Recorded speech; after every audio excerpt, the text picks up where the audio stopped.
Welcome to Lauro Rizzatti's podcast, Verification Perspectives. Lauro's guest today is Dave Kelf, Marketing Vice President of OneSpin, a leader in formal analysis. Dave has a long-standing experience on analysis tools in the electronic design automation space. He first drove the HDL simulation in general, followed by compiled code simulation, system Verilog, advanced debug, and now formal. Let's hear from Lauro and Dave on the state of electronic design verification and analysis. Hi, this is Lauro Rizzatti, and we have Dave Kelf here today. Welcome, Dave. Hi, Lauro. Good to talk to you. Hi. You have a long history in electronic design analysis tools. Tell us what drove those innovations at a more detailed level than the usual reasons people give. Yeah, it's a great question. So, most people think Moore's Law is the key driver behind verification, and clearly that's true. I mean, the increase in the growth of the device sizes has really led to a lot of the innovation we've seen in verification, advanced simulation, emulation, and so on, that you know well, Laura, of course. Right. But I think there's a lot more to it, of course. If you look at what's happened in the last 30 years or so, you have a parallel force of technology improvements where people have been thinking about test bench automation, formal verification, and these kinds of things. And then another force of the engineering requirement, the verification requirements. And it's when those two converge at different points that we see a significant innovation arrive. And formal verification is a good example of that, right? Formal's been around for many years, but all of a sudden we've seen some requirements occur in the business which have led formal to really take off for some specific designs. And I think the same is true of emulation, test bench automation, and so on. So now, we're sort of seeing some of these complex verification issues being driven by these design requirements, all being targeted with different kinds of verification technology. Okay, interesting. And definitely I agree with you. Yeah. How is design verification evolving today? What are the drivers and the trends going on there? So today, I think the big thing that we see is that the old simulation platform focused verification has transformed, of course, into kind of a three-legged stool of simulation, emulation, and formal. Right.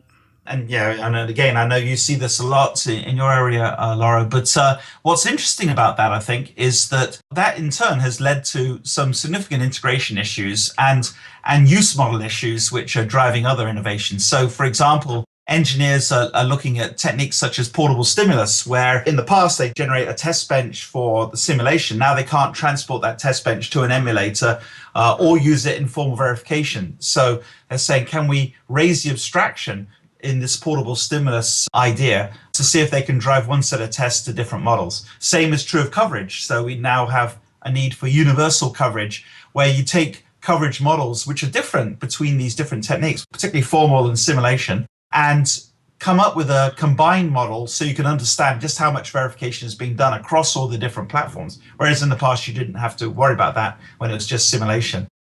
And the other thing I think that's interesting is there's a lot more emphasis now on verification planning, where you're taking verification tests and trying to figure out what is the best technology to apply to those tests. Are they sort of in-depth control type problems, which might be targeted to formal? Is it sort of lengthy data processing, which emulation might be used for, and so on? And of course, different phases in the flow make a difference for that as well.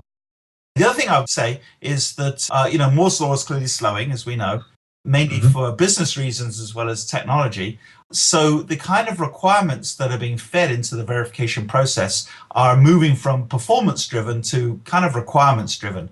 And of course, this latest trend in safety-critical design is a perfect example of that, where the requirements of a safety-critical device are very different to some of the ones we've seen in the past in verification. So new techniques have to be created to allow for that. Same was true of multiprocessor design, low-power designs, and so on. So I think it's those two things that we're seeing today. Thanks. You mentioned formal and emulation as two legs of the three-legged stool. Yes, indeed. And you're talking about integration, common platform, etc. Do you envision the possibility to really integrate formal and emulation? And what are the obstacles to achieve the goal? Yeah, that's so a question you get asked quite a lot, and it's very interesting. In fact, some people would say, do we see simulation actually being squeezed out of the mix, and formal sort of being used in the front end to get the designs ready, which are then just passed straight into an emulator? I still think there's always going to be a place for formal, but I think an integration between formal and emulation has a lot of possible benefits, and so I definitely think that can happen. I think initially we wouldn't necessarily look for an actual integration of the two technologies, but more of a design flow integration. So formal used up front to prepare a design for emulation, and maybe weed out some of the issues and problems that slow the emulation process down. So you can do a lot of work like that with formal engines, finding problems in the design and tracking things down that otherwise can be an issue. Also, another very interesting possibility is the idea of a design running in emulation, getting to a certain critical point in the process where maybe some problem has been found that's very sort of deep in terms of the design layers and also the kind of scenario that has created that problem. So taking that state out of the emulator and automatically loading it into the formal tool, where you can then explore the entire state space of a design in one go to explore that particular problem. And I think that is a very interesting idea, this idea of running the emulator to certain points, exploring the problem with formal, and then continuing the emulation along. So I think we'll definitely see that. And then, of course, as we said, just the obvious, ensuring that a verification plan can be turned into one set of tests that can be applied to formal and emulation together. Integrating the coverage is an absolute must. So making sure that the coverage model come from the emulator matches formal and so on. But I do see it being used, though, somewhat in different parts of the process. So formal more upfront, emulator later in the process. This is very interesting what you say, Dave. I heard already for a long time about switching between emulation and simulation. So in emulation, you quickly achieve a point of suspicion where you think that there is an issue, and then you switch into simulation to debug the bug. Right. I never heard before doing the same with formal. I think formal, obviously, it lends itself to this particular problem. I mean, one of the use models of formal that's made it so popular is bug hunting, where in simulation, it can be sometimes really hard to recreate a specific scenario where a bug might occur, but you can write a set of assertions and constraints and very quickly set a scenario up. Mm-hmm. So if the emulator can essentially get to a place where you've got a scenario you found is tricky in the emulation, because of course in the emulator you're running, very large amounts of real data, as you know. Right. Then if you can take that and pass that to formal and rapidly explore the entire space, it's much more effective than simulation, where simulation essentially is operating like emulation, but you've just got maybe some more debug facilities. In formal, you've got the same debug facilities, but you can explore a huge array of state spaces and really get to a problem much more quickly. So I think it's a great possibility. I agree. Let's talk about the industry. What role did mobile play in the recent past, and what about automotive today or tomorrow? So that's a great question, Lauro. And I think, we need to look to understand how verification is evolving. Look at the kinds of requirements coming out of different design types, right? Mm-hmm.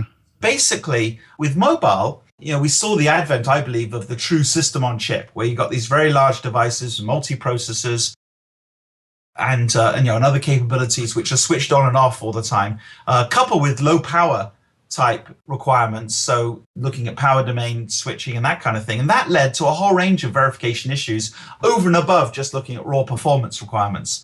So you had to really make sure that power domains switch correctly. In the multiprocessor, you had to make sure that you had cache coherency and all these kinds of things, which led to specialized tools and other capabilities being fed onto the main verification technologies.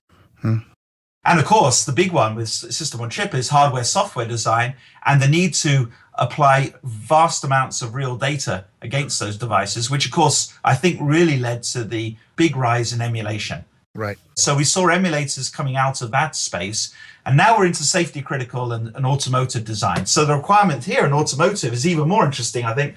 In the automotive segment, what we're seeing is an advent of safety critical devices. And these are devices which both have to be verified very, very thoroughly to make sure there's absolutely no problems left in them, but also have to be able to recover from faults that are caused during the operation of the device. For example, the ISO 26262 standard has two major requirements. Systematic verification, which is like verification on steroids, but much more advanced verification planning and making sure that the verification coverage matches that plan very thoroughly. So it's both making sure the verification is thorough and making sure the plan itself is much more rigorous and fully tested. So you have systematic, and then you also have random errors.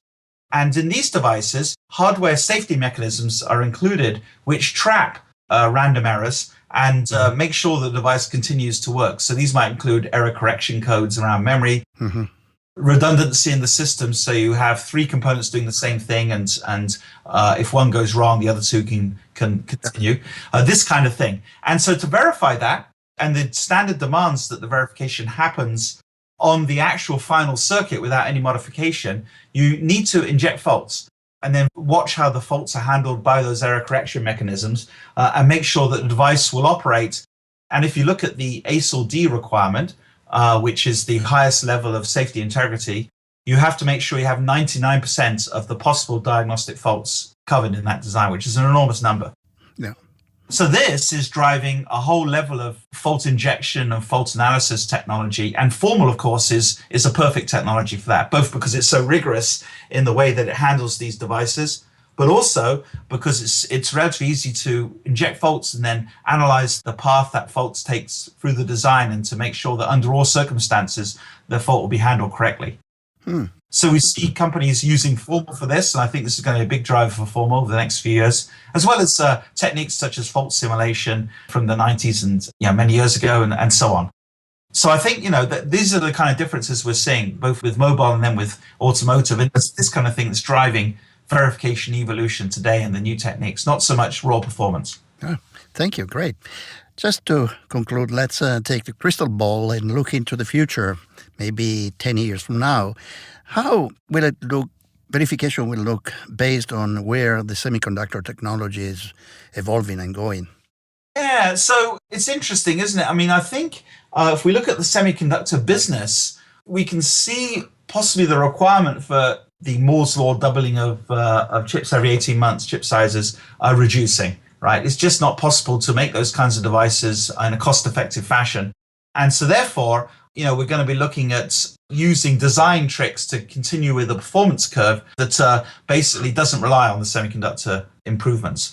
So those kind of tricks will then in turn lead to, more advanced circuitry and more advanced verification requirements. So I think, we're going to see the advent, and I think we already are, in fact, of machine learning and almost artificial intelligence being built into the tools, which will help the tools configure themselves to match certain design problems. Maybe test benches that can react more effectively to find sort of design scenarios that need to be tested. I think we're going to see greater abstraction, of course, that's always the case. But with tests, the holy grail, if you like, of the test bench is the fully executable spec, which is actually written in some kind of understandable language, as opposed to complex assertions, right? So I think we'll see the executable spec come true and test benches being driven from that. And actually, I think that's where the portable stimulus standard will be going. Yeah. Right. So that's very exciting. If that happens, then you can imagine all these different tools sort of being integrated together and become like one super verification engine, maybe operating on a computer and on an emulator. I'm not sure. But simulation and Formal, the two techniques being brought together into one single, super verification device, if you like. I think coverage, the question of have I done enough simulation will be eliminated. I think we'll know once we have the executable spec, we'll know with the coverage techniques that will be out there that yes, the design has been fully tested and we can fully predict that. And then finally, there's always the question of design languages and will we see the next generation of system Verilog? And my sense is that we could move towards more C and C++ being used, primarily because of hardware software requirements and the fact that a lot of engineers are learning C and C++. So certainly in the FPGA world, we're starting to see that more and more. And I think that could now start to happen in ASICs as well. So for 10 years, I think it's those kinds of effects, that we're going to see. Great. Very interesting, very enlightening. Okay, Dave, it was a pleasure talking to you today, and we will see each other pretty soon. No doubt. Thank you very much, Lauro. It's great to talk to you. Thanks for listening to today's podcast of Lauro Rizzatti's Verification Perspectives. Join us next time for another interesting and in-depth conversation. For more episodes, please visit www.rizzatti.com. That's RIZZATTI.com.